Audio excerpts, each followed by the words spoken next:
തൃക്കാർത്തിക ദീപപ്രഭയിൽ സന്നിധാനം. ദീപാരാധന സമയത്ത് ദീപങ്ങൾ കൊണ്ട് അലംകൃതമായിരുന്നു ശബരിമല.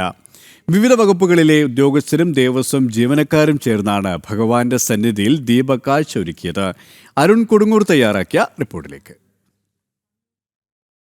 ഭക്തിസാന്ദ്രമായ അന്തരീക്ഷത്തിലാണ് ശബരിമല സന്നിധാനമുള്ളത്. ഇന്ന് ഏറ്റവും പ്രധാനപ്പെട്ട ഒരു ദിവസമായിരുന്നു. തൃക്കാർത്തികയാണ്. തൃക്കാർത്തിക ദിവസത്തിൽ ദീപങ്ങൾ തെളിയിച്ച ഏറ്റവും വർണ്ണാഭമായ ഒരു കാഴ്ചകളായിരുന്നു ശബരിമല സന്നിധാനത്തു നിന്നും ഉണ്ടായിരുന്ന. ദീപാരാധന സമയത്തായിരുന്നു ഈ വർണ്ണാഭമായ കാഴ്ചകളുള്ള കാർത്തിക ദീപം തെളിയിച്ചുകൊണ്ട് അതോടൊപ്പം തന്നെ കർപ്പൂര ദീപങ്ങൾ തെളിയിച്ച ഭഗവാന് മുന്നിൽ ആ ദീപാരാധന സമയത്തായിരുന്നു ഈ കർപ്പൂര ദീപവും അതോടൊപ്പം തന്നെ ദീപങ്ങളും ഒക്കെ തന്നെ തെളിയിച്ച് ഏറ്റവും വർണ്ണാഭമായുള്ള ഒരു കാഴ്ചയാണ്. ഭക്തിയുടെ പാരമ്പര്യത്തിലേക്ക് ശബരിമല സന്നിധാനത്ത് എത്തിച്ചുകൊണ്ടുള്ള ഏറ്റവും മനോഹരമായുള്ള നിമിഷങ്ങളായിരുന്നു കടന്നുപോയത്. എന്തായാലും എല്ലായിടങ്ങളിലും ശരണം വിളികളാൽ മുഖരിതമാകുന്ന ഒരു അന്തരീക്ഷം, വലിയ രീതിയിലുള്ള ഒരു ഭക്തജന തിരക്ക് തന്നെ ശബരിമല സന്നിധാനത്ത് അനുഭവപ്പെട്ടുകൊണ്ടിരിക്കുകയാണ്. ഇന്ന് ഇതുവരെ 80,000-ലധികം ഭക്തരാണ് ഭഗവാനെ ദർശിക്കാനായി എത്തിയത്.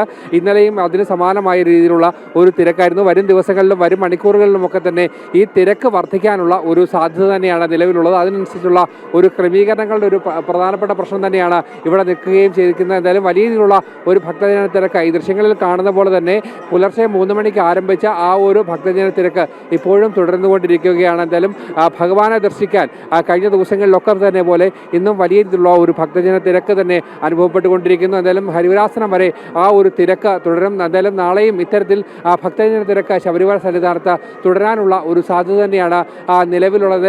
അടിസ്ഥാന സൗകര്യങ്ങളുടെ ഒരു പ്രശ്നം അത് ഇപ്പോഴും പ്രതിസന്ധിയായി തന്നെ നിൽക്കുകയാണ്. ഇതുവരെയും കൃത്യമായ ഒരു ഇടപെടൽ ദേവസ്വം ബോർഡിനും സർക്കാരിനും എടുക്കാൻ കഴിഞ്ഞിട്ടില്ല. എന്തായാലും സ്പോട്ട് ബുക്കിങ്ങിലൂടെ 8,500 ഭക്തർക്കാണ് ഇപ്പോൾ ശബരിമലയിലേക്ക് ദർശനം നടത്താനുള്ള ഒരു അനുമതി നൽകിയിരിക്കുന്നത്.